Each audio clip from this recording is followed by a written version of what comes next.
Hello, candle lovers! Thank you so much for tuning in today. My name is Greg, and this is All About Candles. Happy Sunday, everyone. Every Sunday, I like to do the WWW, the weekly wax wrap up. This is a rundown of all the candles that I finished burning this week, how they smelled, how they performed, all that good stuff. Let's just get right into it. I finished up a Waikiki Beach Coconut from Bath and Body Works. And man, I thought that this tropical collection was just beautiful. I bought so many candles from this collection. I'm actually still hanging on to a few.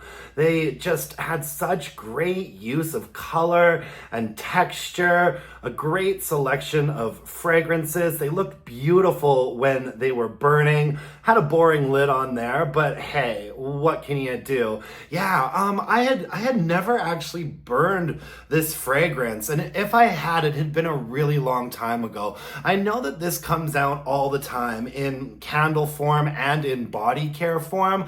I had never tried it. I hadn't been super impressed with how it smelled on cold, like when I was in the store. But when this tropical collection came out, I decided to give it a try. I wanted to get one of every of these candles.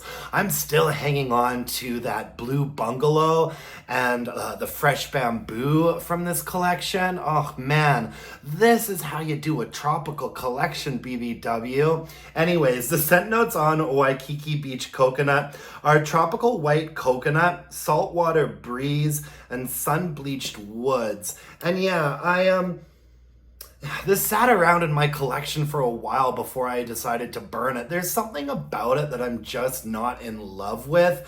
I know that a lot of people really like this fragrance, so I mean no disrespect, but something to me kind of just falls a little bit flat and one-dimensional. There was somebody in my comment section who said that this candle is a little bit inconsistent and smells a bit different from year to year. And on paper, this is something that I should love. A tropical white coconut, saltwater breeze, sun-bleached woods. I have to tell you, I don't really pick up on what these scent notes are throwing down. First of all, a tropical white coconut to me would mean sort of like a bright, sort of like fresh coconut. And this actually comes across to me as kind of a bit of a darker, like thicker coconut note. And then saltwater breeze, I'm not really picking up on anything aquatic or breezy or salty and briny in here. It is a little bit beachy, but I almost feel like that's just because it's a coconut fragrance. And then sun-bleached woods. I don't pick up on a woodsiness either. Now, like I said, someone has told me that often this candle does get put out and it smells quite flat. And sometimes it comes out and it's really lovely and people are obsessed. I'm not too sure what to think on that, but that's what I heard from someone. It really comes across, it's kind of like a mid to low ranging fragrance. And all I'm really getting is sort of like a warm, kind of dark coconut vibe. And also like, maybe even like the coconut shell, as opposed to like a woodsiness, right? Yeah, I've got to say, this one just like felt kind of flat for me, but I enjoyed burning it. It looked beautiful, like on my coffee table in the evening, burning. It looked great. It had some reasonable strength and throw. It was a pretty nice clean burn from top to bottom. One of the wicks, oddly enough, did struggle on this candle. The two of the wicks were just fine. One of the wicks would go through periods where it was kind of dudding out and not looking so great. For strength and throw, I'd say that in my more open space, it was probably about a 6. I did put it in the bedroom for a little while and it was getting up to like a 6.5 probably. So it was absolutely noticeable. Not a powerhouse, a little bit of a softer, darker coconut fragrance. Not a huge powerhouse, and I'm not too sure if I would repurchase this or recommend it. I love coconut fragrances, and so I've smelled a lot. I've been through a lot of coconut fragrances, and there's just so many out there that getting this one again wouldn't really be a priority for me. But I know a lot of people really do like it, but it it didn't come back this year. It's not on the floor now, so whatever, who cares? I did put out a full-length review of this candle this week, and in fact, I've put out full-length reviews of a lot of these candles, so if you'd like to check those out, I'll link below to the full reviews. I also finished burning this Kitchen Lemon from Bath & Body Works.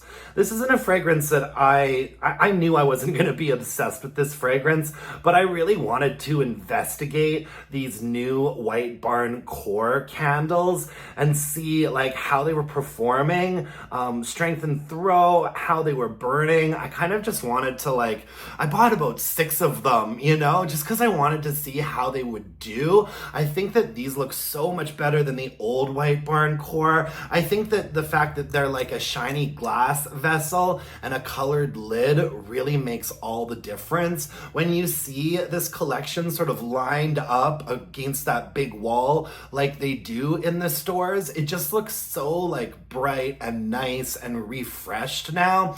Anyways, Kitchen Lemon, the scent notes are zesty lemon, sparkling citrus, and Italian bergamot. So those are just like 3 citrus fragrance notes, and it really is a very straightforward like citrus and lemon fragrance. There's not much to it. It's pretty one-dimensional. It's not particularly well balanced. There is something about it that comes across as a little bit cleaning supply territory to me, but I think it's kind of supposed to be like that, you know, like a fresh, clean kitchen, right? Correct me if I'm wrong, but I think that this fragrance originated in hand soap form, and then sort of they branched it out into other formats. I wouldn't be surprised if this is like the #1 best-selling foaming hand soap that Bath & Body Works has. It's really popular. I always notice that when I go to Airbnbs, I've been to several Airbnbs now, where like on the kitchen sink, they'll have a Kitchen Lemon foaming hand soap. It feels like it's just the standard. But yeah, they replaced sugared lemon zest with this candle, and I would say that this isn't quite as sweet as that sugared lemon zest candle is, but I wouldn't repurchase this or recommend it. If you're gonna go for a lemon candle from Bath & Body Works right now, I really think that the Fresh Amalfi Lemon is a nicer fragrance. This candle performed okay. You know, the old White Barn Core line was notorious for like dudding out and giving us itty bitty wicks and teeny tiny flames, and I haven't had those issues with the new versions that I've burned. This one did get a little bit dark and dirty though, and you can see there was just a little bit of soot happening on the jar as well. I was actually surprised that the wax got so dark at the end there. I don't think it was my fault. I was limiting the burn times. As you can see, those wicks are like really still standing up tall. I'd say that the strength and throw on this was about a 6 in my more open space. You know, definitely had a presence. It was noticeable, but not super strong.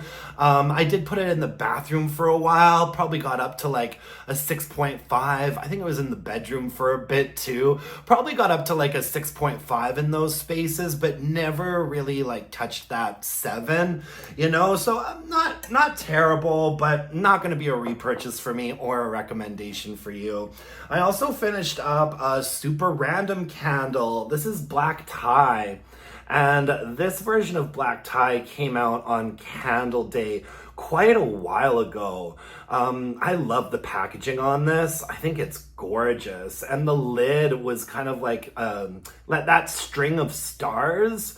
I feel like the year that this came out, we also saw these starry lids on a lot of the Christmas candles, and this was a moment. You can see there's little like stars, and it looks like they're mapping out constellations on there. This candle came out in a moment when Bath & Body Works was having like a horoscope, like, you know, astrological.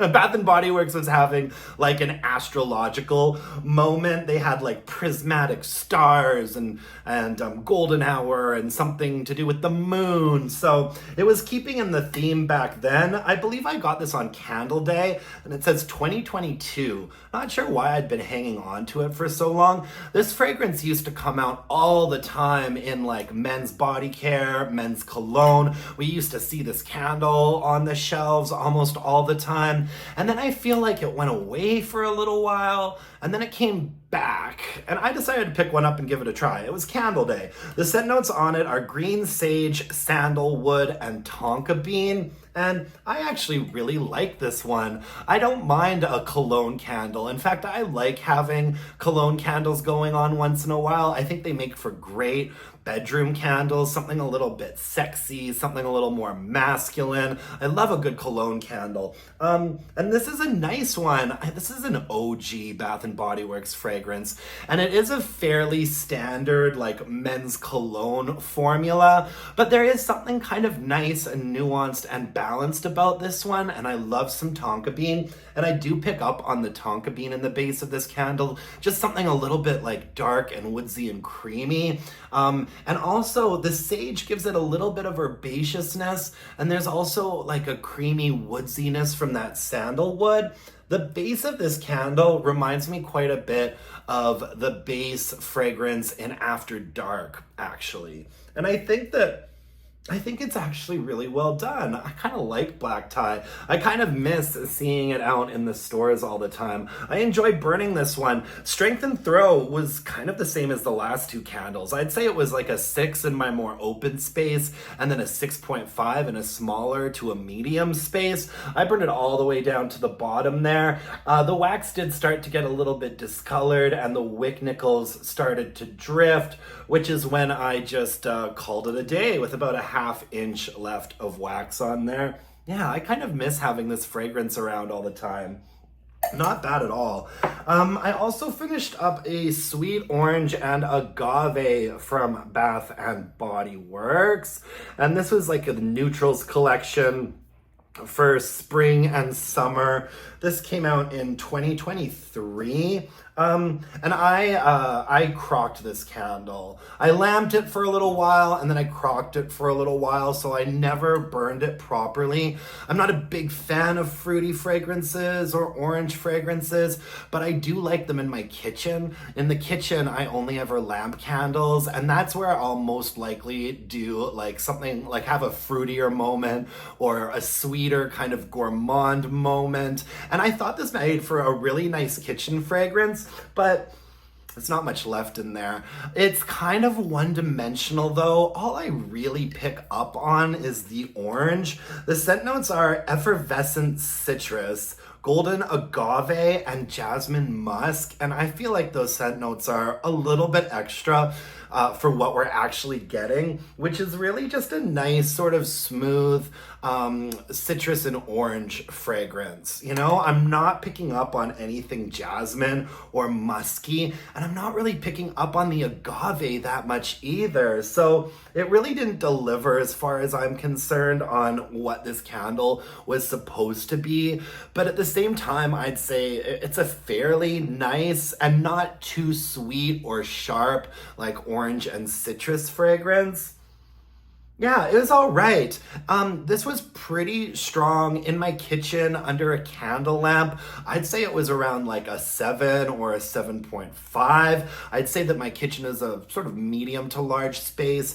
And I do have a candle lamp that will liquefy an entire candle, so I can keep it under there for quite a while. And yeah, my kitchen smelled really orangey and fresh and clean for like 3 or 4 days. Probably not going to be a repurchase for me or a recommendation for you. I think there are nicer, more nuanced, like orange citrusy candles out there. And I also can't really speak to the performance as far as how it actually burns because this one I just melted. Although I do think that like a year ago, I did a full length review of this candle. Man, there's been so many candle reviews since I started this channel. I can't even remember anymore if I have have reviewed something or not. I do think I burned this and did a proper review of it. If I did, I'll link to it below. Moving on to some Goose Creek candles. I also finished up this Golden Coconut Glow. Man, this candle was not shy. This was part of their Moody Tropics collection. I think that they were designed so nicely. They looked gorgeous when they were burning. Moody Tropics is like really right up my alley. I love like dark, lush, green, aquatic, humid, tropical candles in the summertime. The scent notes on this are bronzed coconut, tiara flower, and sun-drenched woods, and beach musk. Now, as far as the tiara flower goes, I really feel like it's neroli. I think that the floral in here is neroli, and that's the top note. And then there's like a really warm, soft, like big, deep coconut fragrance in the middle of this, and then something kind of musky. It smells kind of lotiony or sunscreeny, something a little bit musky in the base. I don't really pick up on a woodsiness though. For me, it's like neroli, coconut, and musk. There's a lot of candles out right now that are like this.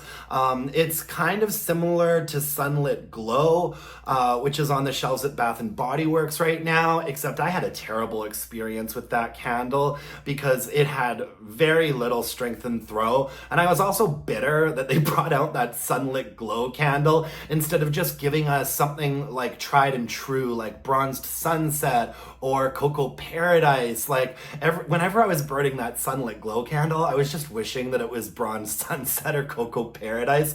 Plus the strength and throw was bad. I would say that this is a good version of Sunlit Glow. It's so rich and deep and strong. Man, it's a nice one. There's something really thick about this fragrance. Oh, really great, like deep summertime candle. I burned it all the way down until there was like nothing left. Really a pretty nice clean burn for a Goose Creek candle. A little bit of discoloration at the end there, but that didn't happen until like the very last burn. This was a powerhouse, man. I'd say that the strength and throw on this was like in my big, more open space, it was like a 7.5 for sure. It did go in the bedroom for a little while. It was getting up to like an 8 or an 8.5, and I even burned it outside one day when we were all sort of sitting around one of the tables, and I'd say outside it was like projecting. It was like a 6 or a 6.5. It wasn't like a very windy or like breezy day or anything, but even outside I would say that this candle had pretty adequate strength and throw. This will be a repurchase for me and a recommendation for you. I was really impressed with that one. I also finished up this coconut cream mousse from one of Goose Creek's newest sort of like summer gourmand collections.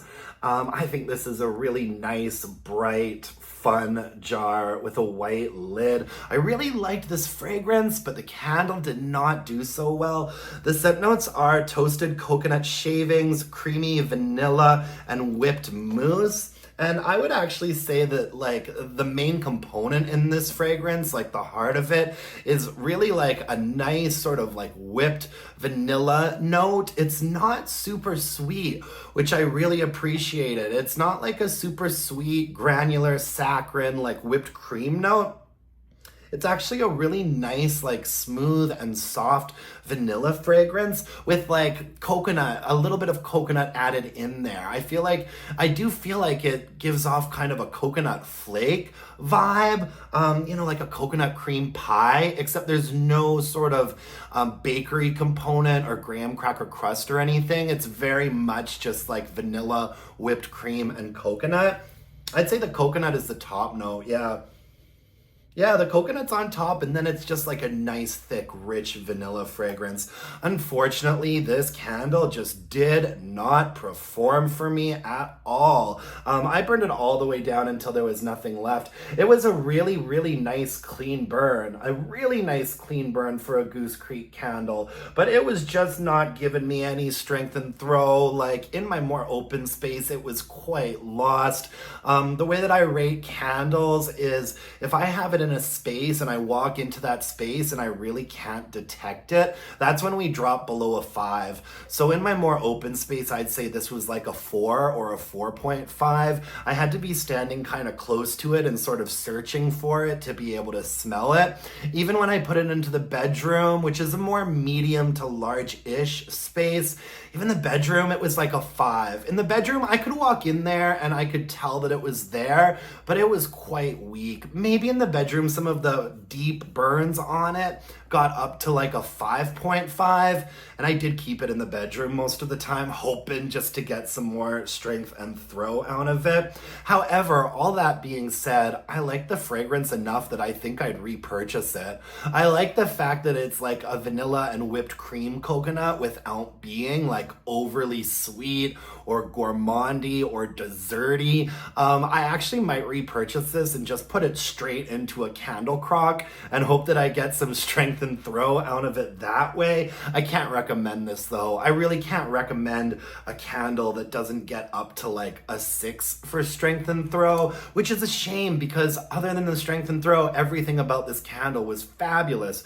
Great packaging, clean burn, wonderful, fluffy, like fun coconut fragrance, but yeah, did not perform the way that I would have liked for it to.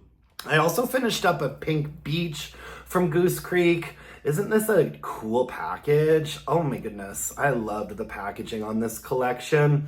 And this is has a black lid, and this is Goose Creek's dupe of Pink Sands by Yankee Candle, and it is very similar to that fragrance. I would say that the Yankee Candle Pink Sands is a little bit more of a nuanced and well-balanced fragrance, but this one was stronger. This one was a little bit brighter, more top-heavy, even a little bit sweeter, but we got good performance out of this candle. The scent notes are pink berries, island blossom, and sea spray. And yeah, it's a very sort of generic pink, fruity floral on top. And I'm not a huge fan of that. You know, whenever it's just a pink fruit and a pink flower, those fragrances tend to come across as fairly like artificial and synthesized to me. However, it was just so bright and pink and sweet and tasty smelling. I actually ended up really enjoying it. And I do like Pink Sands from Yankee Candle as well. Yeah, this was a nice one. And the strength and throw on it was really good. I burned it all the way down till there was nothing left. It was a pink wax, so that's just not weird discoloration that you're seeing there. It was a fairly clean burn from top to bottom. Just a little bit of messiness happening at the end there. I'd say that the strength and throw on this was like a 7 in my more open space and probably about a 7.5 in the bedroom. So absolutely had a presence to it. Was very noticeable, very pink and bright and cheery and fresh. Okay, last but not least, I also finished up this rainbow sherbet from Goose Creek. Look at how fun and bright and colorful this packaging is. It's so bright. Oh man, I think that this is a really fun looking packaging. I should say I don't believe this candle came with a white lid. I think it just came with a regular like metal Goose Creek lid, and then I dressed it up a little bit with a lid that I had lying around. This is actually kind of similar to Pink Beach, except whereas Pink Beach smelled like berry and pink, this smells more like yellow and citrusy. The scent notes on it are creamy sherbet, sugared berries, and citrus zest. Very, very highly pitched, sweet citrus fragrance. And not really a candle that I would want to burn in like my dining space, living space, or bedroom. This is a very, very bright, citrusy, sweet fragrance. What I like about it though is it does have that kind of sherbet ice cream vibe. There is something about it that is kind of cooling and cold smelling almost.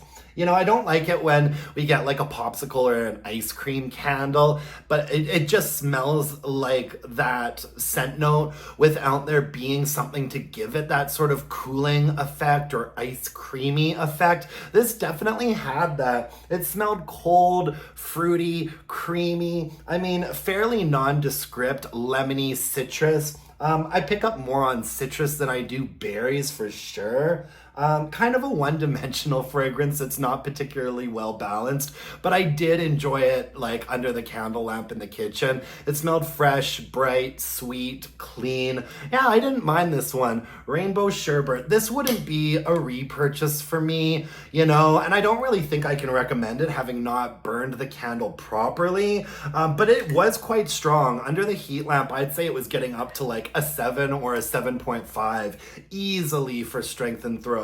A 7 or a 7.5. It was pretty noticeable under that candle lamp. Anyways, that's all I've got for you folks today in terms of candles. I got through those pretty quickly. We do have some other things to talk about. I made it into Bath and Body Works on Friday and I filmed a store walkthrough. It was a pretty massive store walkthrough, guys. I think I hit up every single fall candle in that store. And so if you haven't seen that yet, go ahead and check it out. I think I'm going to keep doing store walkthroughs. People seem to be really enjoying them. And then yesterday I posted a big fall candle Bath and Body Works haul so you can see what I picked and like my first impression sniffs from the Bath and Body Works fall lineup. I've got to say it was kind of nice to go into the store and just have a lot of newness to check out, you know, because even with SAS, like I'm very candle focused, you know, I don't do a lot in terms of the body care and stuff like that. And I can't remember the last time we had so many new candles hit the shelves. I mean, a lot of them were like candles that have been around forever. Marshmallow Fireside, Sweater Weather, Pumpkin Pecan Waffles. I mean, all that stuff. But it just felt like so long since there had been a really substantial amount of like new candles. I spent like an hour and a half in the store. I filmed like a 45-minute long walkthrough, caught up with all my favorite sales associates. It is still kind of a weird vibe in there right now as far as I'm concerned. And to think that Halloween is gonna be there in 1 week, that means the store is literally gonna have Christmas in there, Halloween, some spring still getting clearanced off, summer that nobody apparently seems to care about except for me, and now fall. Like we've got all 4 seasons, different holidays. Like it seems like a big mismatch in the store. You know, they keep doing Halloween sooner and sooner every single season to the point that now we're calling it Summerween and doing it at the beginning of July. It feels kind of odd to me. I've actually been thinking about it a lot. I wonder if it has less to do with like real marketing strategy and if maybe it just has more to do with like sales forecasts and like projections. You know, maybe for the last couple of years, like in Q3, maybe they just haven't been having a very good like strong start to the quarter, you know, because in the first quarter we've got tropical coming out and we've got spring starting to get launched. In Q2 we've got like Mother's Day and Father's Day and lots of spring, and summer's just launching. And then when we get into Q3, I guess there's just not really anything that's like going kabam, you know? And maybe they just like, maybe in the offices they just needed to start doing something that would start off the third quarter with a big pop, and Halloween is doing that for them, you know? And I'm gonna go into the store on Monday. I'll probably film a store walkthrough and do a little bit of a haul, but I'm just not in the mood for Halloween yet. I mean, I love summer and I love summer fragrances, and so I keep burning summer until it's like halfway through September sometimes. You know, fall is not my favorite moment for home fragrance, and I know that I'm in the minority there. Just a lot of fall fragrances come across as very heavy, lots of gourmandy type stuff in fall. I really only ever burn fall stuff for like 6 weeks, like the last half of September and all of October, a little bit in November too, but then I do move into Christmas and the gourmands and all that stuff.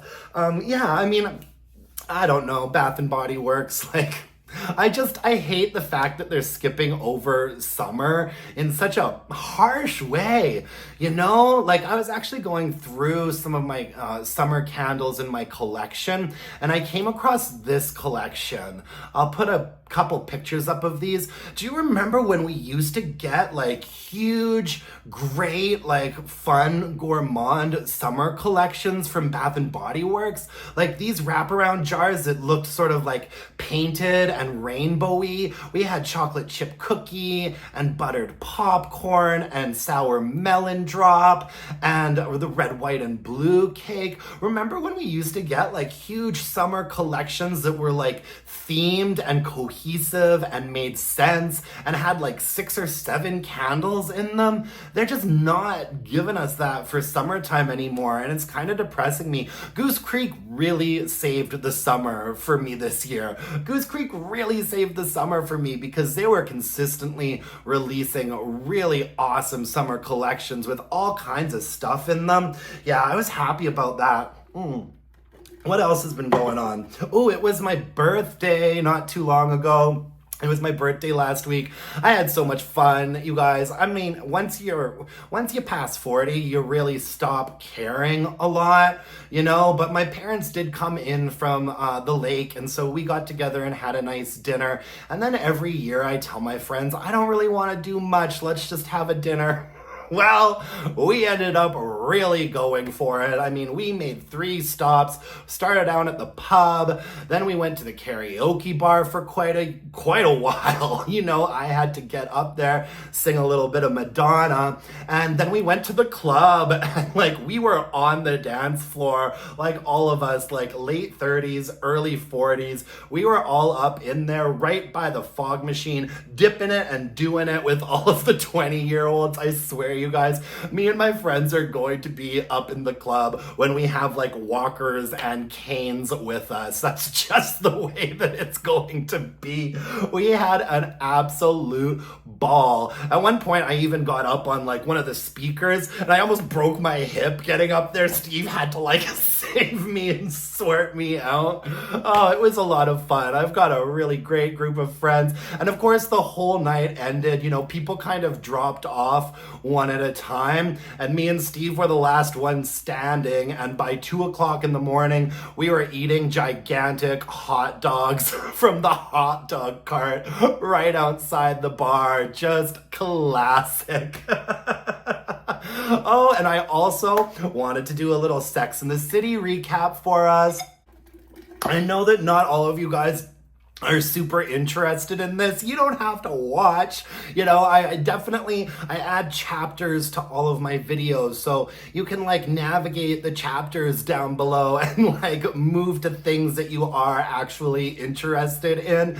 But I know a lot of you guys are enjoying the recaps, and I love talking about it with you folks in the comment section. I always say I am like watching this show so that you guys don't have to. Let's start off with Carrie, okay? So Carrie bought this new house. She's got rats in her garden, and she's got a cat that scares her. And so Carrie is like, the episode opens with Carrie, you know, stomping around her house in all of her different pairs of high heels, you know? She's a woman on the town. She's walking around, click, clop, click, clop, click, clop, all her fancy shoes and her outfits. And she looks out the window one day and she sees that someone is like moved in to like the basement suite. I find this a little bit confusing. Carrie bought this house and it's like big and beautiful and gorgeous, but apparently she shares it with this crotchety old British man who lives in the basement downstairs. So she shares the house, and the garden, I guess, is like a shared space as well. You know, it just doesn't make tons of sense, to be honest with you. So she's looking out the window and she sees that her crotchety old British neighbor is like, looks like he's moving in because Carrie hasn't seen him yet before, right? Well, bang, bang, bang, bang, bang. He's knocking on the door because he cannot sleep because Carrie is like clip, clop around in her high heels all the time. And he's like, do you not ever wear slippers? Do you not have any rugs or carpeting? I'm a writer, you know. Carrie's like, I'm a writer too. I'm a writer, you know, and I live in London London and I party in London, and then I come to New York to try and write my biographies, and I cook a big pot of stew, and I sleep during the day, and I write all night long, and I cannot get any sleep because you are clip-clopping all over the house. And Carrie's like, I think that we're getting off on a wrong foot here. And crotchety downstairs neighbor is like, do you think maybe you could at least take your high heels off? And Carrie's like, sir, now you've gone too far. Please. So stupid. And so she goes down and she's trying to make friends with crotchety old British guy. So she goes downstairs and brings him a welcome basket of all of these like products like from the neighborhood, right? And she's like, here you go. Crotchety old British guy is like, oh, I've got something for you too. And like throws this like Amazon package at her. And she opens it up and it's like a pair of those like gross little like $10 slippers that you can get on Amazon. And Carrie's like, I think I'm allergic to this present, which doesn't really make a lot of sense. It made me think of that time. Do you remember when in the second Sex and the City movie, when they were all in Abu Dhabi and Carrie goes to like the market and they're selling like these shoes and Carrie's looking at them all and they're like these cloth like little booty things. And Carrie's like, sir, how much are these? And the man says whatever, and they're like $20 or something. And Carrie's like, $20 for shoes? And they're like these ugly little cloth genie shoes. I don't know why. It made me think of that. Anyways, Carrie's not going to be wearing these slippers, but what she does do is she puts a bunch of ugly, like, carpeting, like what do they call those? Runners. She puts a whole bunch of ugly runners down, and she's walking around as softly as she can. And when Seema and Miranda come over, she's like, shh, don't clomp on the hardwood. Stay on the runner and be quiet. Like, she refuses to take her shoes off, but she's willing to walk around on her ugly, like, runners and just live in constant fear that this guy's gonna bang, bang, bang, bang, bang, knock on the door and make another, like, noise complaint to her.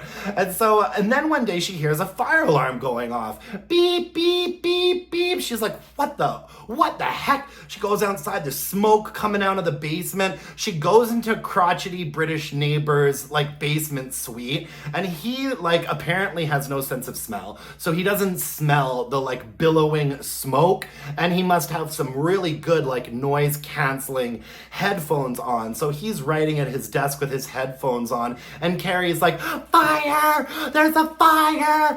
Fire! And he gets up and he's like, oh, takes his like stew off of the stove, and a towel catches on fire, and he throws it on the ground, and Carrie like stomps out. Carrie stomps out the fire with her shoes, and she's like, turns out that my big high heels really did come in handy, didn't they? And the British neighbor's like, yeah, I guess so, whatever. And Carrie's like, gosh, she's like, could you keep it down? You're being kind of noisy. And I have to say, I actually thought that Carrie sort of trying to come across, like trying to make friends with this crotchety old British guy, I actually thought she came across as being like really, really sweet and cute and endearing. I think it was some of the more like charming work that we've seen Sarah Jessica Parker do this season so far. Anyways, crotchety old writer is like, well, yeah, I guess my dinner's done. So they decide to go out and get some dinner together, and they're like, oh, I'm a writer too. What do you write about? I write about this. British guy is nervous because he's writing an autobiography of Margaret Thatcher, and he's never written about a woman before. Carrie is nervous because she's writing her first piece of fiction, and it's like a period drama. She's like obsessed with the fact that like the old like New Yorkers of like the Gilded Age used to like live in that house and get dressed up in their ball gowns. So I'm guessing that's what she is writing about. And so they both admit to each other that they're nervous about their new projects and find some common ground. And I think there's a little bit of a friendship forming there. And so Carrie gets home that night and takes off her shoes so that crotchety old British guy can write his novel all night long in peace. It was kind of fun. And then we've got Miranda. And Miranda is also having big problems with her neighbor. She's renting a place. Miranda has been homeless ever since season 1, and I really don't understand it. Like, she has no place to live. Isn't she like one of the richest, successful women of the whole group? I don't understand why Miranda doesn't have a freaking place to live yet. You know what I mean? So she's renting an Airbnb, and the apartment next to her is like an Airbnb rental too. And they're blasting like heavy metal music all day and all night. And Miranda is like sitting at her desk, like trying to get her lawyer work done. And she's just like, oh God, oh God, oh God, oh God. So she writes a letter to the guy and like slips it under the door, like, please turn the Marilyn Manson down a little bit. Slips it under the door, and this like crazy looking man wielding a gigantic knife, buck naked, throws the door open and is like, if you ever leave a note under my door again, I will kill you. And he's like buck naked, wielding this huge blade, and you see dong and all, like you see it all. Miranda's like, ah! Runs into her apartment, slams the door. Next day asks Carrie if she can move in with her, which like kind of rude that Carrie hasn't offered sooner. You know what I mean? Carrie's living in this big, gigantic house with multiple bedrooms. She's never offered Miranda to move on in there. Like, it just seems really strange to me that Miranda can't find a house and Carrie isn't just like, hey, move on in with me. Well, we find out why. I mean, these two have been best friends for what, like 40 years now at this point? And Miranda and Carrie are just driving each other crazy living together. You know, Miranda eats Carrie's yogurt and eats Carrie's banana. And then in a very weird and disturbing turn of events, Miranda is like getting a glass of water or something in the middle of the night, completely buck naked. And once again, you see it all. And Carrie like comes out of her room or something to see what's going on, sees Miranda bare ass naked, and is like, ah, oh, you scared me. Carrie's always freaking scared. And Miranda's like, oh, I'm sorry. I mean, okay, even if you're staying with your best friend, who walks around someone else's house completely bare ass nude? It was so strange. Like, let's say I was really hard up for a place to live, okay? I'm like homeless. My buddy Steve, you all know Steve, he would welcome me into his home with open arms. And you know how I would repay that warm welcome? I wouldn't eat his food unless I checked with him first. I certainly would not walk all over the house completely naked all the time. Like I don't understand. Like, where is everybody's manners? You know, maybe Carrie just knew that Miranda was kind of a selfish slob, and that's why she didn't offer to like let her move in sooner. I don't know. Miranda's eating all of Carrie's food and walking around naked, and so this situation is just not working. And it all comes to a head when Aiden sends Carrie this beautiful new desk, and Miranda has got all of her work over it. Like, the gigantic desk is just covered with her computer and her paper. And Seema comes over to see Carrie and to check out this big new desk. And Carrie's like, look at my beautiful desk. And then we see, oh, Miranda's there and her stuff is just covering all over the place. And Miranda's like, oh, I'm sorry. Did you want to show this off? Oh, let me just like move my 10 tons of stuff that's all over the place. And Carrie's like helping her with something, and they spill a bottle of Coke. Ah, what are we gonna do? And so Carrie like takes a piece of paper to like sop up the mess, and Miranda's like, that's my research, you're ruining my research. As if Miranda, as if she only has a paper copy of everything. Like, it's not on a computer or whatever. And Carrie's like, oh, I'm sorry. And then Miranda takes Carrie's scarf and puts that down to mop up some of the mess. And Carrie's like, what are you doing? That's my scarf. And Miranda's like, you said it was nothing. And Carrie's like, nothing that I own is nothing. So this situation is just not working out. And then, speaking of the spilt Coke, Carrie's like, was that my last Mexican Coke? And Miranda's like, well, I was eating Mexicans, so what can you do? And then Carrie is like, can you stay forever? And so these two eventually decide that this just isn't meant to be. Miranda needs to find a new place to live. Who is she gonna call? She's gonna call our favorite chain-smoking man-hater named Seema. I do love me some Seema. Her main two character traits are that she hates all men, gay and straight men, and she loves to smoke. So Seema comes over and Miranda's like, I'm looking for a place to live.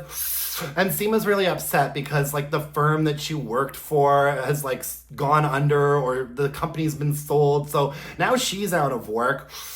And she's like, she's like pacing back and forth, and Carrie's like, be careful, the downstairs neighbor. And Seema's like, I need to be somewhere where I can pace and smoke. And so Seema goes out to the backyard and she's walking around, and the gardener is there, with his nephew. And this gardener is like this silver-tongued devil, apparently carries 10 by 10 foot backyard. It's taking months and months and months to like pot the flowers and get it like figured out. So Seema's back there just smoking, pacing up and down, pacing.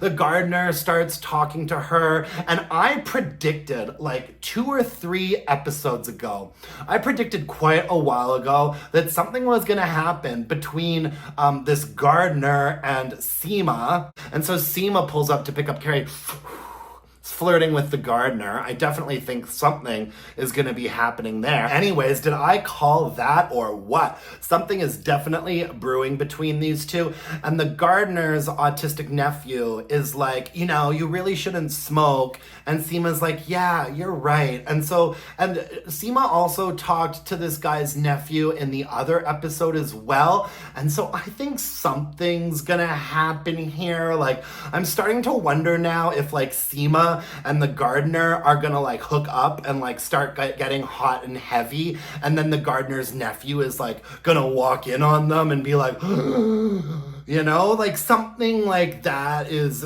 in the works for sure. Anyways, that's my favorite chain-smoking man-hater. And we've got this woman whose name I still haven't learned. Everyone calls her by her initials, and so I just call her LGBT.